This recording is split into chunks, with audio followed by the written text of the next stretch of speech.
Bueno, pues desde el pasado jueves no se ha hablado de otra cosa, de ese incendio que ha azotado a la ciudad de Valencia, en ese edificio donde, bueno, como saben, ya hay una decena de fallecidos, también más de 40 mascotas y heridos, entre ellos bomberos que se jugaron la vida para intentar salvar el máximo de vidas y también para poder aplacar ese incendio. Está con nosotros uno de los cabos del Parque de Bomberos de nuestra ciudad, Antonio Toral. Muy buenas tardes. Hola, muy buenas tardes. Bueno, así una primera impresión, ¿no? Cuando empiezan a llegarte las primeras informaciones sobre este incendio, cuando veis las imágenes, como profesional de esto, enseguida veis que la envergadura va a ser enorme, ¿no? Como finalmente hemos visto que ha sido.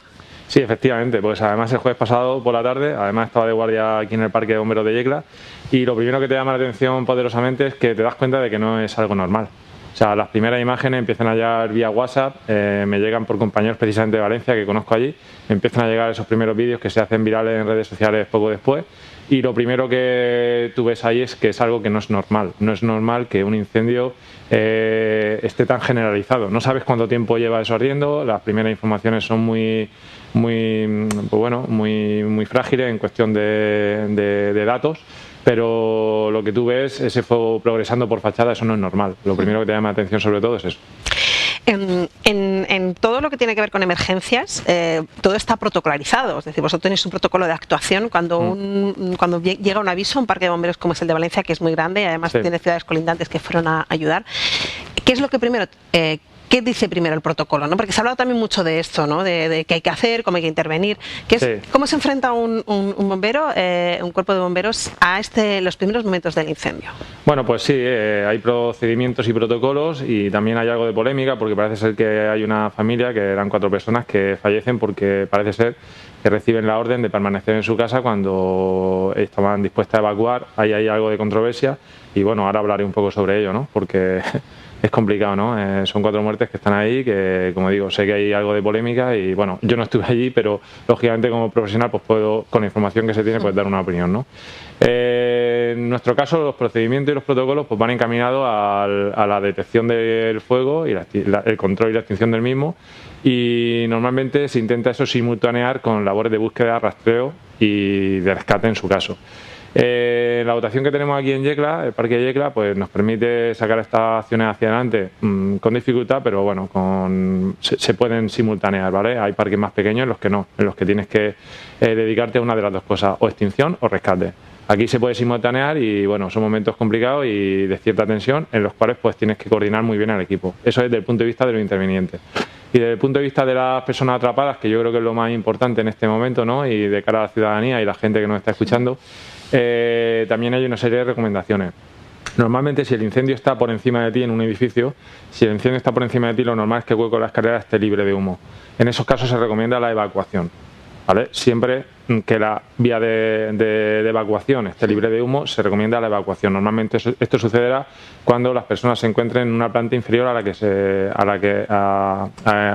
planta en la que se ha producido el incendio. Si el incendio se produce en nuestra misma planta o en una planta inferior a la nuestra, lo normal es que la vía de evacuación esté inundada por el humo. En esos casos no se recomienda salir. Se recomienda que las personas se confinen, que pongan una serie que vayan cerrando puertas y vayan al exterior, a un balcón exterior, y ahí se hagan visibles, ¿vale? Eso es lo que se recomienda, el confinamiento. En caso de que en el balcón pues las llamas estén saliendo por el balcón inferior y que nos impidan estar, pues se recomienda alejarnos lo máximo posible del fuego, con lo cual iríamos a una estancia interior, normalmente un patio de luces, que es donde tenemos acceso a aire fresco, y desde ahí no nos podemos hacer visibles, pero sí que a través de un teléfono móvil o lo que sea, pues dar algún tipo de aviso como que estamos ahí, ¿vale? Y que de esa manera pues los servicios de emergencia tengan conocimiento.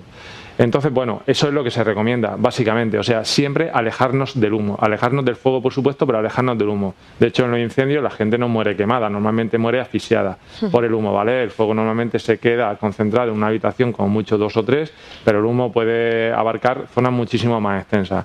Entonces, hay que tener en cuenta eso, que nosotros, como ciudadanos, que no tenemos una protección respiratoria, ni vamos dotados de ningún tipo de traje de protección, no nos tenemos por qué enfrentar ni al humo, ni al fuego, ni a las altas temperaturas. Entonces, se recomienda siempre que la vía de evacuación esté obstruida por este tipo de elementos, pues se recomienda el confinamiento. Y solamente evacuación cuando no tengamos la vía de evacuación con humo, ¿no? Esta es la recomendación general, y la recomendación general es que vale prácticamente para todo. Lo que ocurre es que el incendio de Valencia fue un incendio muy extraordinario, muy excepcional, que rompe todo. Es decir, no es normal que un incendio progrese por fachada y se vaya metiendo en el interior de las casas. Y en una hora devastó todo el edificio. Efectivamente. Y eso es por las características propias de la construcción. Yo creo que ya a esta altura todos hemos oído hablar mucho de las características constructivas del edificio. Se trata de una fachada ventilada que tiene un aislamiento, parece ser que poliuretano, polietileno, se está hablando de distintos materiales, pero en cualquier caso el material que fuera, porque parece ser que todavía no está claro, el material que fuera era altamente combustible, altamente aislante, un aislante térmico muy bueno, pero altamente combustible. Eso en su momento estaba dentro de normativa, pero posteriormente con el incendio de la Torre Grenfell en Londres, en 2017, pues se dieron cuenta que ese tipo de aislamiento o de cerramiento exterior era pues de alto riesgo, y la normativa a nivel europeo se cambia en 2019, con lo cual tenemos multitud de construcciones anteriores que tienen este tipo de cerramiento. Entonces, en su momento esta fachada estaba dentro de normativa, pero lógicamente pues ha demostrado que en caso de incendio pues es una ratonera, o sea, se produce un efecto chimenea, que yo diría que es un efecto soplete, entonces la fachada arde de manera generalizada y eso hace que prácticamente todo el edificio arda, a lo cual se unían en ese día además las altas temperaturas ambientales y la fuerte velocidad del viento. Entonces, era el cóctel perfecto, ¿no?, para un incendio. Claro, era una tormenta perfecta, ¿no? Entonces, ¿qué ocurre? Que es un incendio extraordinario, excepcional. Entonces, lo que no puede ser es que la excepción nos rompa la norma. La excepción no nos puede romper la norma. La norma es esta y la norma es esta por algo, porque normalmente, históricamente, siempre ha habido mucho más fallecidos. Cuando en el hueco de la escalera, personas que han tratado de evacuar un incendio y se han encontrado el humo, históricamente hay muchos más fallecidos por esta causa que por quedarse en sus casas confinados esperando a que sean rescatados por los servicios de emergencia. De hecho, los servicios de emergencia trataron de rescatarlos. Creo que entraron compañeros tuyos hasta en 2 ocasiones. He escuchado, algunos de ellos incluso por radio le dijeron a sus compañeros que no los rescataran. Fue muy complicado poder rescatar a esta familia. Hubo gente que estuvo a punto de perder la vida precisamente por estas labores de extinción y de salvamento. Los bomberos en ese caso a esa familia pues le recomendaron que quedaran dentro de casa, porque en esos primeros momentos iniciales, ahora tenemos mucha información, pero hay que ponerse en la piel de esas personas que llegan en esos primeros momentos y actúan según procedimientos, según protocolo.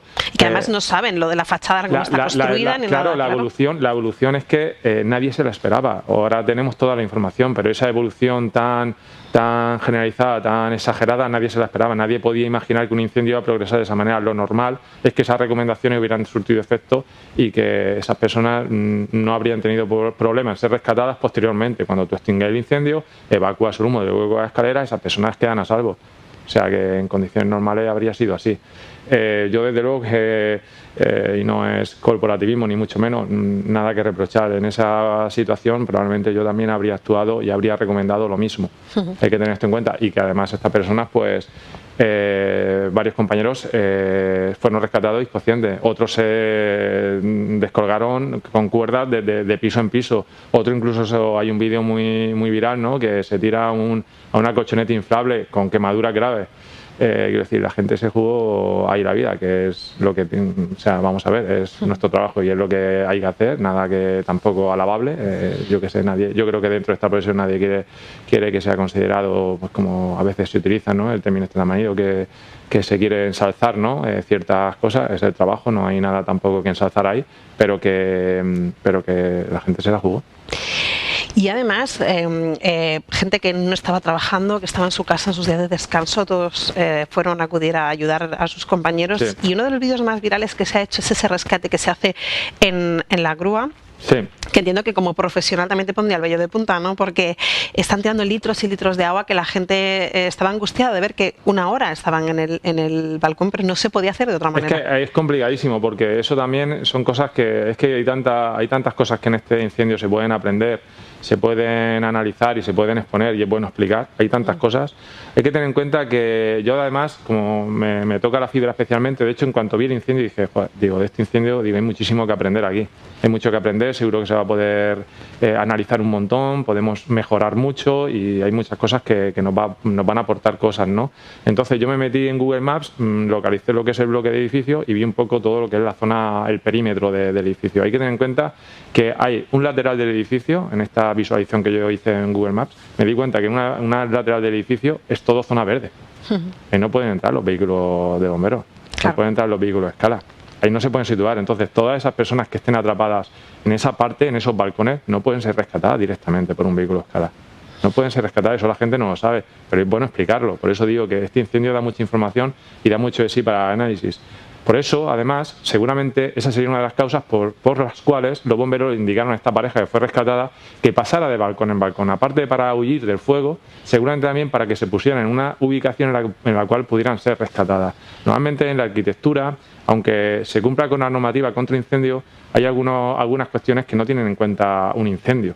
No tienen en cuenta un rescate, como por ejemplo, como te digo, esta zona verde, si no tienes un carril que te permita el acceso de los vehículos de emergencia. Esa zona, por ejemplo, es inaccesible, esa zona en altura no se puede acceder. Entonces, este tipo de rescates hay que tener en cuenta la complejidad de eso, de que tú tienes un vehículo pesado de unas ciertas dimensiones que tienes que ubicar y que tienes que ubicar en el lugar exacto, perfecto, para que permite un rango de movimiento. Tú tienes un rango de movimiento limitado. No puedes llegar en cualquier momento y además en poco espacio de tiempo donde tú quieras. No puedes llegar donde tú quieras. Tienes que ubicar el vehículo exactamente en una ubicación y a partir de ahí tienes un rango, pero limitado. Además, las decisiones se tienen que tomar en tiempo récord, porque no te puedes parar a hacer lo que estamos haciendo ahora, analizar la ubicación, por dónde está el incendio, por dónde está aproximando la velocidad del viento, la dirección del viento. Todas esas cosas las manejáis, pero hay que actuar rápido. Esta es otra de las claves, la que estás diciendo es otra de las claves fundamentales de este incendio y de cualquier incendio o de cualquier actuación dentro del mundo de las emergencias.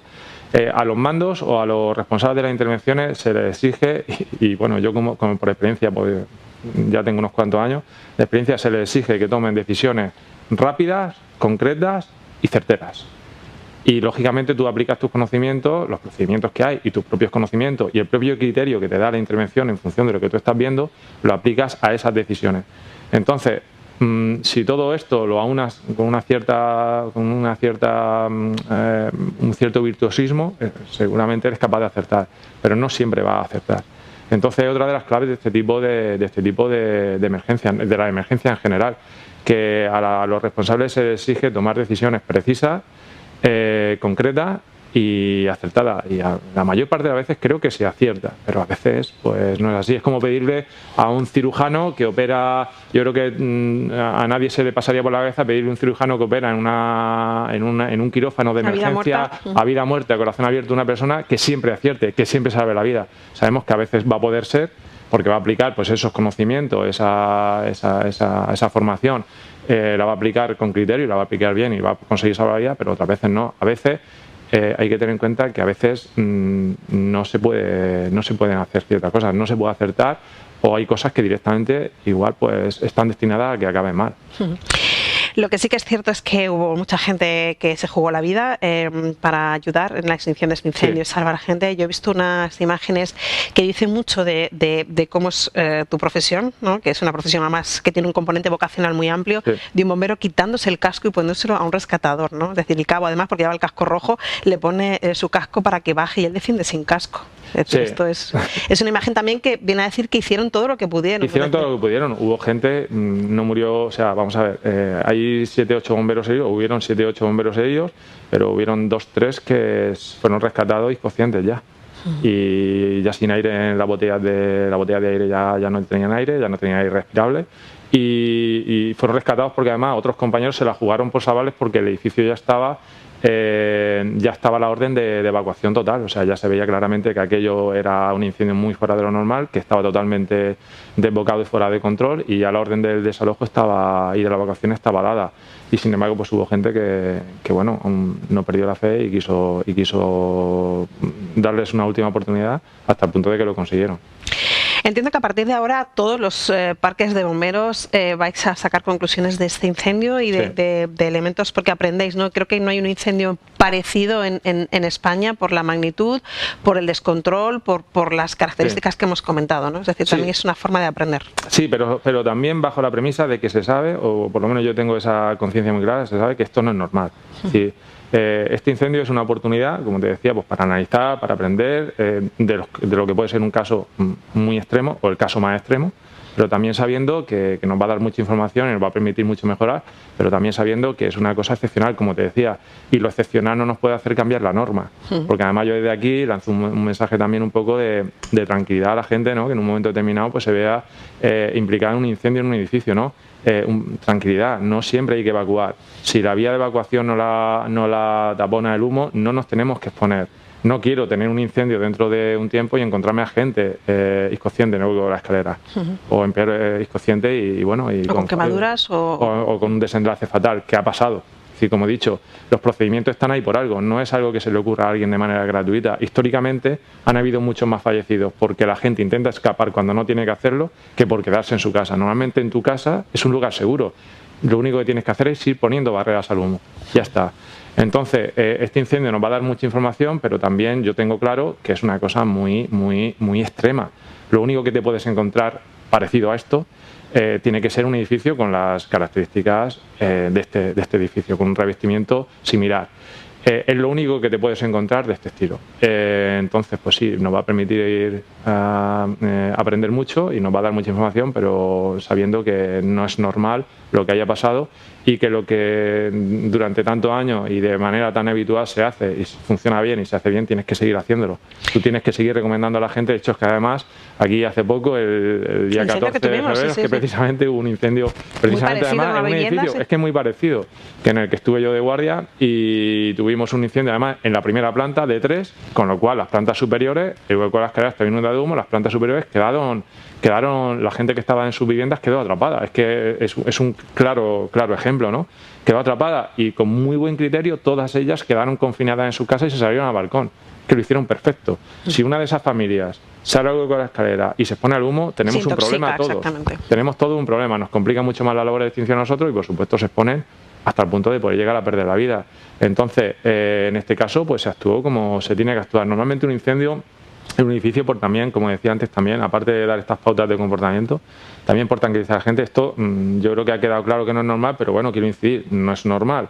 Un incendio en un edificio va a afectar a la vivienda y como mucho, si las llamas salen de una manera muy evidente por el balcón o por una ventana, como mucho a la planta superior, pero no más. De hecho, también hace poco, también a principios de diciembre, tuvimos un incendio, creo que en calle Pío Baroja y número 7, y también el incendio, además, también en un primero, el incendio afectó de manera generalizada a toda la vivienda y sin embargo no progresó a las superiores. Quiero decir que también hay que... Se está viendo que el comportamiento de un incendio de una vivienda es claro. es con los procedimientos habituales y que esto es excepcional. Es una cosa excepcional. Porque además parece ser que a las últimas informaciones se está hablando que se produce del exterior hacia el interior, ¿no? Sí, eso no es normal tampoco. Quiero decir, un incendio se produce normalmente en el interior y sale al exterior, y en el exterior, como digo, afecta como mucho a la vivienda justo por encima o a los lados, no más, no progresa más allá. Y en este caso parece ser que empieza en el exterior, se propaga por toda la fachada y va de fuera hacia adentro de cada una de las viviendas. Se propaga a través de la fachada por este aislamiento térmico y además otra peculiaridad es que el incendio además se inicia en una octava planta y no solamente afecta a todas las plantas superiores, sino que incluso se propaga en sentido descendente, cuando también es una anomalía. No es normal que un incendio se propague en sentido descendente por las propias corrientes de convección y por ese tipo de cosas. Entonces, de lo excepcional, lo que no podemos hacer es sacar una norma. No, lo excepcional es excepcional. Y ahí ocurrió una serie de cosas, una serie de peculiaridades que nos tienen que hacer pensar y mejorar y también pues tener en cuenta que igual hay que hacer ahí un trabajo de prevención previo importante. Pero lo que está bien hecho hay que seguir manteniéndolo. La norma, los procedimientos están bien planteados, hay que seguir haciéndolo. Pues muchísimas gracias por estar aquí conmigo, por explicarlo, porque yo creo que es muy importante para que no nos